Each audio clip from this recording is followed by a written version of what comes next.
Okay, so I have two flow hives. So from Honey Flow, I have one on this side and then one on this side over here. I keep kind of in the, it's not normally in the shade. You can see all the bees buzzing around. So the hive's doing quite well. So what we want to do is slowly open up and see how the honey's doing. Now you can see those things are not completely full yet. So you want to see them full all the way to the outside. Then it's time to drain the honey. So this one's not ready to go quite yet. The other side was ready, and so I've taken that into the house, in the garage. So I found that if I try to extract the honey out here with the hive, the bees start dive bombing the honey, and they land in the honey, and then the honey gets on the bees and they fall in the jar and it kills them. So to avoid that process, I take the top part off.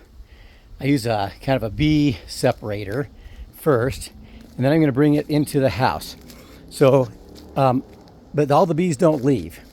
So now we're going to go into the house, into the garage actually, and see how we do the bees.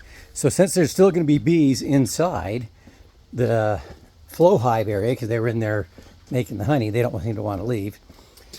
As I do is just kind of trap them in. Now bees can stay up to about 5 days, or about 3 days, without, without having to get out and fly around. So being in here for a couple hours is not going to be a problem, because within a couple hours, all the honey's going to be extracted, or the vast majority of it. And then we just take it back out and put it back on the hive. So it's quite a simple process. So you can see these ones here were completely full. See how this one here is full. That one's not quite full on the outside. This one was full, but I've been draining it, of course. Full, and this one I've been draining. So I'm on my second. On the left one, there's my second, and on the right's my first. I don't know if you can see the difference in color, but the one on the right's a little lighter color because of whatever they were eating at the time that they were storing that honey. And the one on the outside here is a little bit darker. I'm going to enter both of these into the state fair this year. So when you extract the honey, first you remove these little plastic things at the bottom.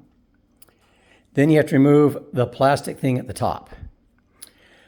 Then it comes with these little pieces that slide in. So they slide in here.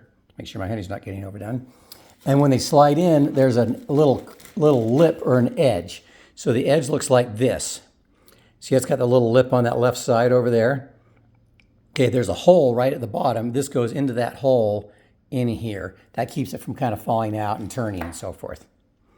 Then you have to crank your honey thing. So the way you do it is you put it in the bottom hole and then you turn it up.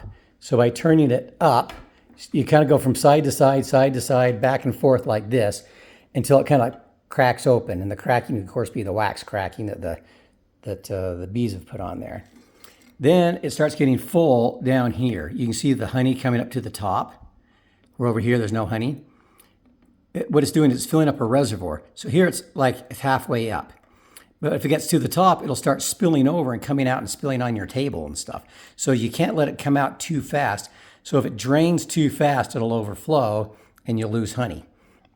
So you have to kind of watch it. If that starts getting you to the top, see it's climbing a little bit there. It's almost, I don't know if you can kind of see it here. Let's see if I can see it. It's not focusing in the right spot. Anyway, so it's almost full. So I'm going to come back to the top now and kind of stop the flow. So I put it in the top hole, turn it down. That's going to stop the flow of honey coming into this piece.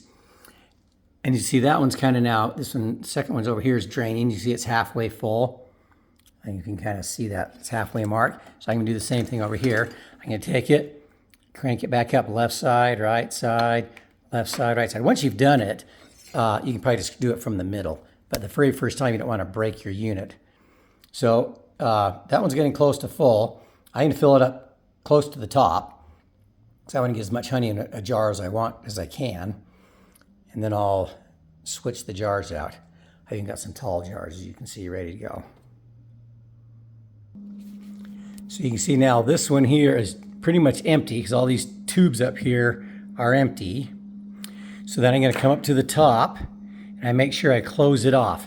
So you close it off by going into the top hole and turning down turn down and down. And what that does is that evens out these units, and then they stop dripping honey. So the honey will drip from there back into this reservoir, and then continue to run out here. You can see this one here is almost full. This is like my I gotten 3.5 so far, and these are 12 ounces or 3/4 of a pound. So that means I've gotten 3/4 times 3.5. So, you know, gotten close to 3 pounds of honey out of just one stick. And there's 1, 2, 3, 4, 5, 6, 7 sticks on the one that I have here. So once it gets up to the size, I've got to kind of get my new one started and remove my old one, which I can't do because I'm holding this thing, so I'm going to put this on pause, and then I'll swap them out.